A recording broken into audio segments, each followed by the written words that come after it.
All right, Herc, let's talk some transfer news. Julian Alvarez looks set to make a move from Manchester City to Atletico Madrid. Atleti, how about this? Reportedly ready to pay 75 million euros, and that's just for starters. Could go up to 95 million euros, so over $100 million with add-ons. All this for a 24-year-old who has already won 2 Copa Americas, 2 Premier Leagues, 1 World Cup, and a Champions League as well. All right, for more on this and many other stories across Spain, we welcome into the show Rodrigo Faez, who I believe is now back in Spain, though just a few days ago he was here in the United States for El Clásico coverage. Rodri, how did that go?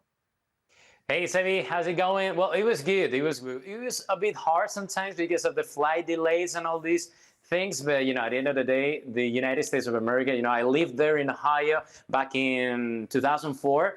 And, it always bring me back such a great memory. So it's good to be back sometimes, Yeah, good to have you back, man. We should have found a way to get you in studio with all this, but maybe we'll have to go to Madrid now as a result of having missed you. You're more than invited here.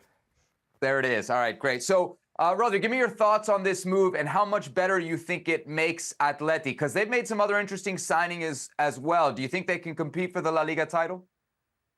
I think they are obligated to compete to La Liga title. I know it's very hard for Atletico Madrid to compete against Real Madrid because we know that Real Madrid with Mbappe is even stronger than last season. But at the end of the day, you're going to have Griezmann, you're going to have Sorloth, you're going to have Robin Lenormand from Real Sociedad, and indeed Julian Alvarez. For me, Julian Alvarez is the playmaker that Simeone was asking for in the last 4 or 5 years. And now that he's obligated to compete for everything. Maybe he's not obligated to win any big title because, indeed, Real Madrid are much better and they have invested much more money in the last decade. But at the end of the day, they have to be up there. And it's not necessary to be like last season or maybe 2 or 3 years before where Atletico Madrid was maybe 10, 15 points behind the leader. And I think that now they have tools enough to compete till the end of the La Liga to say, here we are, we have great quality players, we have a great squad, and we are more than ready to at least compete for any title.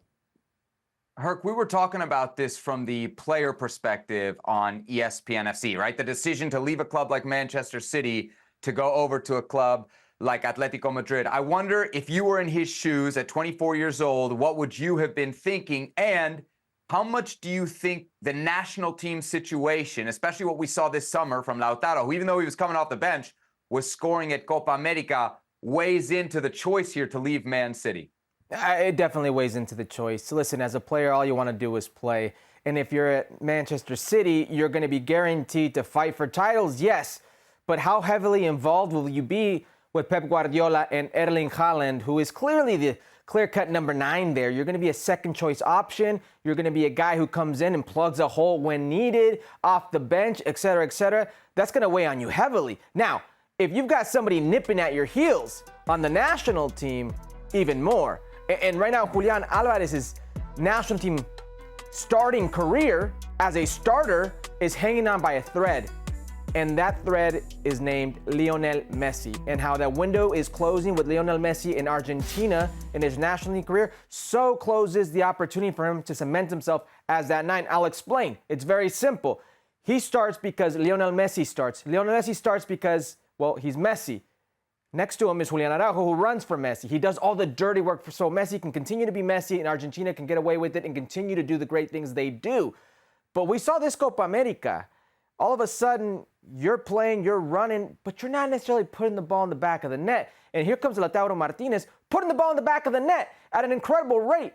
I mean, look at his numbers, both club and country. Let's just go country really quick. He's got, 64 games. He's got 29 goals with the Argentine national team. That's almost a goal every other game. And he was the leading goal scorer in Copa America leading up to the World Cup. Goes to the World Cup, is injured. He's got a bum ankle. Can't compete to the fullest. Gives Julian an opportunity to play. Julian takes advantage of it. But we saw this Copa America it's not as cut and dry. And you can very much see the type of player that Lautaro Martinez is for Inter. He's a team captain, the leading goal scorer, 27 goals, 7 assists on the campaign in all comps. He's not just your run-of-the-mill forward. He's a guy nipping at your heels. You needed this move. You need to prove to yourself and to the rest of the world you can be that 9. Julian Alvarez, 19 goals last season, 54 appearances. It's a lot of playing time, but again, most of those coming off the bench. in service of Erling Haaland, who had a great season for Manchester City.